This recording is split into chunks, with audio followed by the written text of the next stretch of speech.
Screen is visible. Teachings of Lord Chaitanya. Yes, yes. So yesterday we stopped here. Um, I will remember. So yesterday we stopped over here that we should always remember that Lord Chaitanya is Krishna or God Himself, teaching us how to become Krishna conscious, and we must study Him in that light. So we'll continue from here. In the Bhagavad Gita 18.66, Lord Krishna says, "Give up all your nonsense and surrender to me. I will protect you." We say, "Oh, surrender, but I have so many responsibilities." And Maya, illusion, says to us, "Don't do it, or you will be out of my clutches. Just stay in my clutches, and I will kick you." It is a fact that we are constantly being kicked by Maya, just as the male ass is kicked in the face by the she ass when he comes for sex. Similarly, cats and dogs are always fighting and whining when they have sex. Even an elephant in the jungle is caught by the use of a trained she elephant who leads him into a pit. We should learn by observing these tricks of nature. Maya has many ways to entrap us, and her strongest shackle is the female. Of course, in actuality, we are neither male nor female, for these designations refer only to the outer dress, that is, the body. We are all actually Krishna's servants. But in conditioned life, we are shackled by iron chains in the form of beautiful women. So for men, it can be beautiful women. For women, it will be beautiful men. Good looking men. And if some people are not after beautiful women or men, but there are other aspects like that, it can be wealth, it can be in the form of wanting to have more prestige, more honor, more fame, to become more famous. So anything. Thus every male is bound by sex, and therefore one who wishes to gain liberation from the material clutches must first learn to control the sex urge. Unrestricted sex puts one fully in the clutches of illusion. Lord Chaitanya Mahaprabhu officially renounced this illusion at the age of 24, although his wife was 16 and his mother 70, and he was the only male in the family. Although he was a Brahmin and was not rich, he took sannyas, the renounced order of life, and thus extricated himself from family entanglement. Actually, why here it is mentioned that although he was a Brahmin and was not rich, is because the actual duty, it's not like these days people call themselves Brahman or Kshatriya or any caste. Uh, by birth, that okay, I'm born in this family, my father we come under this is our title or surname, and we come under this caste. But actually that was not the case previously. Brahman means one who is engaged in the work of gaining knowledge, acquiring knowledge, and distributing it, giving it to the society. So a Brahman never earned money by doing some job, or because that is the work of a Shudra. So anybody who is doing a job, uh, actually in Kali Yuga, everyone is a Shudra. Uh, so so but they were Brahmins, and Brahmins are not usually very rich because their earning is not it is not that they earn by doing a job or business, but whatever is given to them when they are distributing knowledge, that is their only source of income. So they were not very rich because they are not acquiring wealth. That is not um, the work of a Brahman. Still, he took sannyas, and sannyas means the renounced order of life. It means that one leaves his family, everything, and completely gives their life in order to uh, preach about God. in order to do Krishna conscious activities. That is sannyas ashram. That you cannot live with your family. Um, you are not fulfilling the family duties. You are now fulfilling the duty of a larger family in order to uh, deliver the suffering souls of the world. So that is the work of a sannyasi. So we should also be careful that if you see somebody in the clothes of a the saffron clothes, usually we understand that, okay, somebody wearing saffron clothes means he's in the renounced order of life. But if his activities are not like that, if he's very very very if his urges of eating, sleeping, mating, defending, if these urges are not controlled, then we should understand that this sannyasi um, is not a bona fide sannyasi. Okay, so this is very important. If we wish to become fully Krishna conscious, we have to give up the shackles of Maya. Or if we remain with Maya, we should live in such a way that we will not be subject to illusion, as did the many householders among Lord Chaitanya's closest devotees. So if we see among the closest devotees of Lord Chaitanya, the Parshads, the associates of Lord Chaitanya, they were all grihasthas, they were all householders. But they were not in the clutches of Maya. They were completely, all of them together, all the family members together, they were completely in the together. They were serving in the mission of Krishna consciousness. With his followers in the renounced order, however, Lord Chaitanya was very strict. He even banished Junior Haridas, an important Kirtan leader, for glancing lustfully at a woman. The Lord told him, "You are living with me in the renounced order, and yet you are looking at a woman with lust."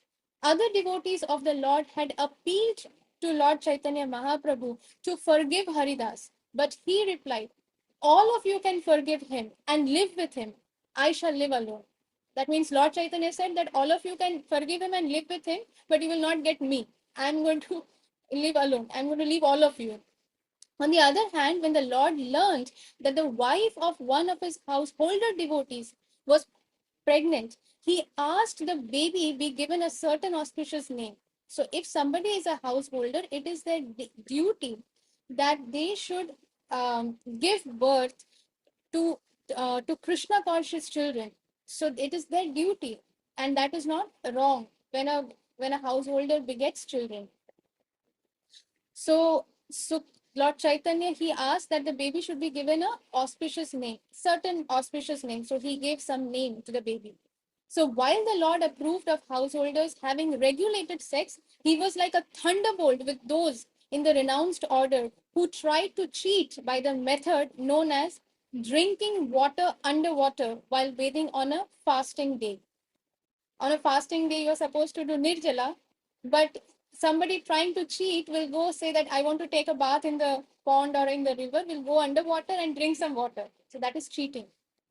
So that he did not allow at all. In other words, he tolerated no hypocrisy among his followers. So if we want to become the followers of Sri Chaitanya Mahaprabhu, then this is most important principle, no hypocrisy. So we'll stop our reading here today. Hare Krishna, and thank you so much for your association. Are we up with the time, or do we still have little time? I think we still have We time. have 5 minutes, 4 minutes now. 4 minutes? Yeah, okay. Yeah. Okay, then Krishna, I think this is Krishna's desire. We go a little ahead. From the Chaitanya Charitamrit, we learn how Lord Chaitanya taught people to break the shackles of Maya and become immortal. Thus, as mentioned above, the title may be properly translated as the character of the living force in immortality. Yesterday we read that part. The Supreme Living Force is the Supreme Personality of Godhead. He is also the Supreme Entity. There are innumerable living entities, and all of them are individuals. This is very easy to understand. We are all individual in our thoughts and desires, and the Supreme Lord is also an individual person. He is different, though, in that he is the leader, the one whom no one can excel. So, Supreme Lord is also an individual. I am not Nandini. Nandini cannot be Mohan.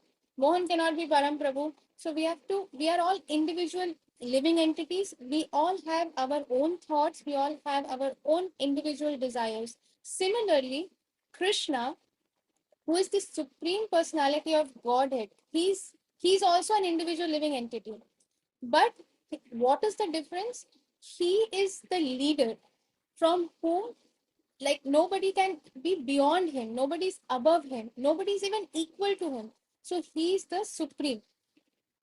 Among the minute living entities, one being can excel another in one capacity or another. So if we see in this material world, somebody may be good in cooking, somebody may be good in data analysis, somebody may be good in singing, somebody is good in dancing, somebody may be good in coding, somebody is good uh, you know soft data software and these kind of knowledge.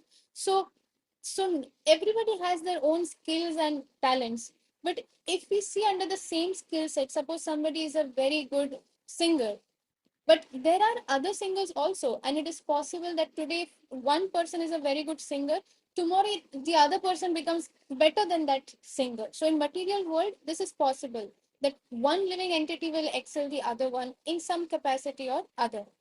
Like each of these living entities, the Lord is an individual, but he is different in that he is the supreme individual.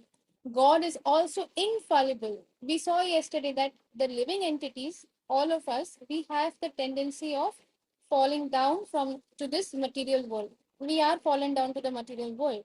But God is not like that. He is infallible. He never comes under the clutches of Maya. In fact, Maya is just one of his many, many inconceivable energies. And thus, in the Bhagavad Gita, he is addressed as Achyuta, one who is infallible, which means he who never falls down.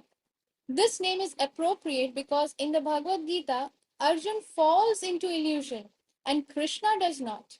Krishna himself reveals his infallibility when he says to Arjun, when I appear in this world, he does not take birth, he appears. When I appear in this world, I do so by my own internal potency. So Krishna does it with his own will and his own internal potency. Nobody can give birth to God.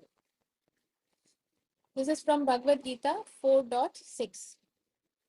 Okay, this is also small. We can read this. Thus, we should not think that Krishna is overpowered by the material potency when he is in the material world. Neither Krishna nor his incarnations ever come under the control of material nature. They are totally free. Indeed, in Srimad Bhagavatam, one who has a godly nature is actually defined as one who is not affected by the modes of material nature. Although in material nature, we read this part uh, in connection to this yesterday also, that God, his incarnations, his expansions, as well as his pure devotees, they are all never touched by Maya. They never come into illusion, or they never get caught in the clutches of Maya. So that is exactly what is being said here. Srila Prabhupada is saying that um, neither Krishna nor his incarnations ever come under the control of material nature. They are totally free. Indeed, in Srimad Bhagavatam, one who has a godly nature. This is Srila Prabhupada is not saying that the expansions of God. Here he is saying one who has a godly nature. So this is talking about a pure devotee, is actually defined as one who is not affected by the modes of material nature. So they are never impacted by material nature. They are never in the clutches of Maya. They never get illusioned. Even if they are in this material world, they are living in the material world. We may see that they are doing activities which look same as what we are doing. They are also eating. They also may be sleeping. Srila Prabhupada himself, okay, all the activities that we do, sleeping, eating, he's also doing, but he's not in the clutches of Maya because he is a pure devotee, just like God himself. So if even a devotee can attain this freedom, then what to speak of the Supreme Lord? So here Srila Prabhupada is saying that even a devotee can become free from the clutches of Maya and not be affected by illusion. Then what to speak of God, the Supreme Lord, who is the creator of all the living entities? So, so here Srila Prabhupada is clarifying the point. So we'll stop here for today, and Krishna willing, we'll again meet tomorrow for our 15 minutes reading. Thank you so very much for your association and for helping me to read this book again. Hare Krishna. Okay, if anybody has any doubts, then you can just unmute and we can. Hare Krishna Mataji. Will you be sharing the recordings as well? Because you were making reference to yesterday's class, which I didn't attend. So I just want to know that. Yes, I am sharing. I'm creating a series in my YouTube channel with the name itself, Teachings of Lord Chaitanya. So I'll be sharing all the recordings. So if, Oh, okay, Mataji. Thank you. yeah. Okay. Hare Krishna. Jai Srila Guru Maharaj ki jai. Shri Jai Pataka Swami Guru Maharaj ki jai. Jagat Guru Srila Prabhupada ki jai. Nitai Gaur Premanande Hari Hari. अच्छा कल्पत्र ज्येष्ठ कृपा सिंधु एव च पतितानां पावनेभ्यो वैष्णवेभ्यो नमः वैष्णवेभ्यो